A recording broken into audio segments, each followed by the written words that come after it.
मेरे महबूब कयामत होगी।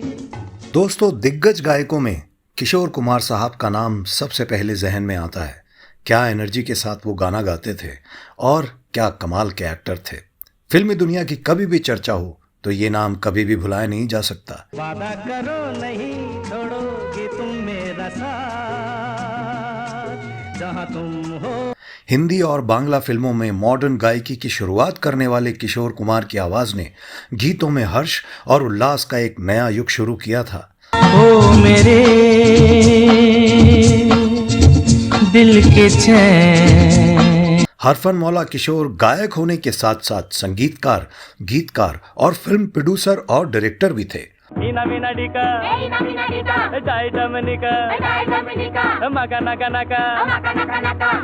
फिल्मी दुनिया के साथ साथ उन्हें रियल लाइफ में भी रोमांस और खुशियों का महाराजा माना जाता था। उन्होंने एक दो नहीं 4 शादियां की, लेकिन उन्हें सच्ची खुशी मिली उनके जीवन के आखिरी सालों में। हम आपको बताएंगे कि कौन थी किशोर कुमार की पत्नियां और अब कहां हैं वो सब। हम ये भी बताएंगे कि क्या हुआ उनकी रोमांटिक लाइफ का। बस आप बने रहिए हमारे साथ। कब से ये दिल दिल तुम्हारा, ये राज दिल तुम जानो के न जानो। अरे किशोर कुमार उर्फ आभास कुमार गांगुली के पिता खंडवा रियासत के वकील थे। उनके बड़े भाई अशोक कुमार फिल्मों में अच्छा खासा नाम कमा चुके थे और अनूप कुमार ने भी अपने करियर की शुरुआत कर दी थी। एक अभिनेता के रूप में किशोर कुमार की शुरुआत 1946 में आई फिल्म शिकारी से हुई, जिसमें उनके बड़े भाई अशोक कुमार ने प्रमुख भूमिका निभाई थी। उन्हें पहली बार गाने का मौका मिला 1948 में बनी फिल्म जिद्दी में, जिसमें उन्होंने देवानंद के लिए गाना गाया। जीने की तमन्ना कौन करे कौन। किशोर कुमार के.एल. सहगल के बहुत बड़े जबरदस्त प्रशंसक थे, इसलिए उन्होंने ये गीत उन्हीं के स्टाइल में गाया था। बाद में महान संगीतकार एस.डी. बर्मन के सुझाव पर उन्होंने अपनी अलग शैली विकसित की, जो बहुत लोकप्रिय हुई। चांद रात तुम हो साथ, क्या करें अजी अब तो दिल मचल मचल गया। किशोर कुमार अपने फिल्मी जीवन की शुरुआत से ही लड़कियों के बीच बहुत लोकप्रिय हो गए थे। उनका विनोदी अंदाज और सीधा सरल व्यक्तित्व हर उम्र और वर्ग की लड़कियों को खासा आकर्षित करता था। मल्टी टैलेंटेड किशोर कुमार बहुत सारी भाषाओं में काम करते थे और बंगला तो उनकी अपनी मातृभाषा थी ही।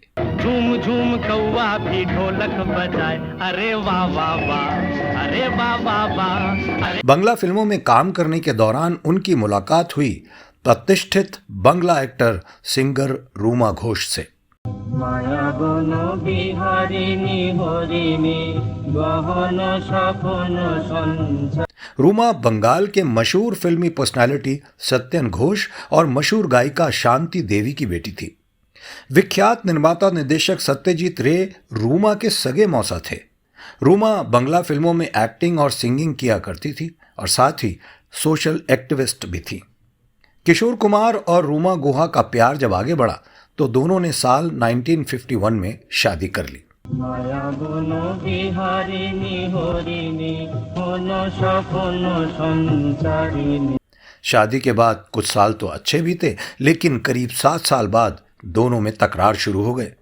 खबरों की अगर माने, रूमा एक महत्वाकांक्षी महिला थी और अपने फिल्मी करियर के प्रति बहुत सीरियस थी। उधर किशोर कुमार को अपनी पत्नी का फिल्मों में काम करना बिल्कुल पसंद नहीं था। धीरे धीरे दोनों की नोकझोंक बढ़ने लगी और साल 1958 में किशोर और रूमा दोनों अलग हो गए। संबंध टूटते वक्त दोनों के एक बेटा भी हुआ, जो बाद में अमित कुमार के नाम से गायकी के क्षेत्र में फेमस हुआ। बाद में रूमा ने बंगला फिल्मों के निर्देशक अरूप गुहा ठाकुरता से शादी कर ली। किशोर कुमार की अगली प्रेमिका बनी हिंदी फिल्मों की मर्लिन मुनरो मानी जाने वाली मधुबाला। हाल कैसा है जनाब का, क्या ख्याल है आपका। इस खूबसूरत अदाकारा ने उनके होम प्रोडक्शन वाली फिल्म चलती का नाम गाड़ी और झुमरू सहित बहुत सारी फिल्मों में उनके साथ स्क्रीन शेयर की थी। वैसे तो मधुबाला फिल्मी दुनिया में नंबर 1 हीरोइन थी, लेकिन उन्हें एक ऐसी असाध्य बीमारी थी जिसका इलाज पूरी दुनिया में कहीं नहीं था। उन्हें वेंट्रिकुलर सेप्टल दोष यानी उनके दिल में छेद था, जिसके केयर के लिए वो लंदन जा रही थी। लेकिन तभी फिल्मी अंदाज में किशोर कुमार ने उनके सामने शादी का प्रस्ताव रख दिया। मधुबाला के लिए ये बहुत ही खुशी का पल था, क्योंकि दिलीप कुमार से अलग होने के बाद उन्हें इतनी गंभीरता से साथ देने वाला कोई और मिला नहीं था। झूमेरे झूमेरे झूमेरे झूमे दिल मेरा पतली कमर तिरछी नजर बाहर क्या कहना। खास बात यह भी थी कि किशोर कुमार जानते थे कि मधुबाला की बीमारी लाइलाज है, लेकिन उसे खुश रखने को वो अपने प्यार की जिम्मेदारी मानते थे। कहते तो ये भी हैं कि किशोर कुमार का अपनी पहली पत्नी रूमा से उस वक्त तलाक भी नहीं हुआ था, इसलिए किशोर कुमार ने इस्लाम धर्म अपना लिया और कथित तौर पर अपना नाम बदलकर अब्दुल करीम रख दिया, ताकि वो एक से अनेक शादी कर सकें। किशोर कुमार के माता पिता इस सब के बहुत खिलाफ थे और उन्होंने विवाह समारोह में भाग भी नहीं लिया। बाद में माता पिता को खुश करने के लिए दोनों ने हिंदू रीति रिवाज से भी शादी की, लेकिन मधुबाला को कभी भी उन्होंने अपनी बहू के रूप में स्वीकार नहीं किया। घर में तनाव की वजह से शादी के 1 महीने के भीतर ही मधुबाला बांद्रा में अपने बंगले में वापस आ गई। वो विवाह में बनी नहीं, लेकिन मधुबाला के जीवन का बाकी हिस्सा तनाव और अकेलेपन में बीता। उनकी शादी 23 जनवरी 1969 को मधुबाला की मौत के साथ समाप्त हो गई। इसके बाद किशोर कुमार बहुत अकेले पड़ गए और मधुबाला की मौत का उन्हें बहुत सदमा लगा। वो शाम कुछ अजीब थी। वो बहुत उदास रहते थे जब तक उनकी जिंदगी में योगिता बाली ने दस्तक नहीं दी थी। योगिता शम्मी कपूर की पहली पत्नी गीता बाली की रिश्तेदार थी और उन्हें करियर में वो सब कुछ मिला जिसकी उन्होंने कभी कल्पना भी नहीं की थी। डेब्यू फिल्म में अमिताभ बच्चन जैसे स्टार के साथ उन्हें काम करने का मौका मिला, तो साथ ही उस दौर के सुपरस्टार रहे शत्रुघ्न सिन्हा, देवानंद और संजीव कुमार के साथ भी उन्होंने काम किया।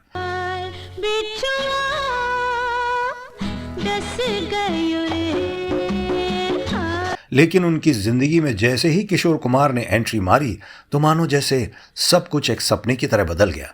किशोर कुमार के साथ योगिता बाली ने कई फिल्मों में काम किया, जिन्हें बहुत सराहा भी गया। काम के दौरान ही वो किशोर कुमार को अपना दिल दे बैठी। योगिता बाली किशोर कुमार के प्यार में इस कदर दीवानी हुई कि चट मंगनी और पट ब्याह हो गया। लेकिन शादी के 2 साल बाद सब कुछ बदलने लगा और दोनों के बीच फिर से तकरार शुरू हो गई और कहा जाता है कि इसकी वजह योगिता बाली की मां रोजाना की जिंदगी में जरूरत से ज्यादा दखल देती थी। गम का फसाना बन गया अच्छा जी। ये दखल अंदाजी किशोर कुमार जैसे अक्खड़ और हर फन मौला कलाकार को जरा भी रास नहीं आई और दोनों ने अलग होने का मन बना लिया। किशोर कुमार के साथ योगिता बाली की शादी सिर्फ 2 साल ही चल पाई। अब किशोर कुमार के साथ अपने रिश्ते को लेकर योगिता गंभीर थी या नहीं, ये तो वही जाने। लेकिन एक इंटरव्यू में किशोर कुमार ने खुलासा करते हुए कहा था कि योगिता बाली के साथ उनकी शादी सिर्फ एक मजाक थी, क्योंकि योगिता बाली अपनी मां को लेकर ज्यादा पॉजिटिव थी और शादी के लिए उन्होंने कभी भी गंभीरता नहीं दिखाई। योगिता बाली ने जल्दी ही मिथुन चक्रवर्ती से शादी की, जो कुछ ही दिनों पहले श्रीदेवी से अलग हुए थे। किशोर कुमार की भागती हुई जिंदगी में ठहराव दिया खूबसूरत कोंकणी बाला, जी हाँ, लीना चंद्रावरकर ने। फौजी परिवार में जन्मी लीना को महज 17 साल की उम्र में सुनील दत्त की फिल्म मन का मीत से बतौर हीरोइन एंट्री मिली और वो रातों रात स्टार बन गई। अपने ग्रेसफुल और पूरी आस्तीन के कपड़ों के लिए जाने जाने वाली इस अभिनेत्री की पहली शादी हुई गोवा के एक राजनीतिक परिवार में युवा नेता सिद्धार्थ बंडोरकर से, जो गोवा के पहले सीएम दयानंद बंडोरकर के लड़के थे।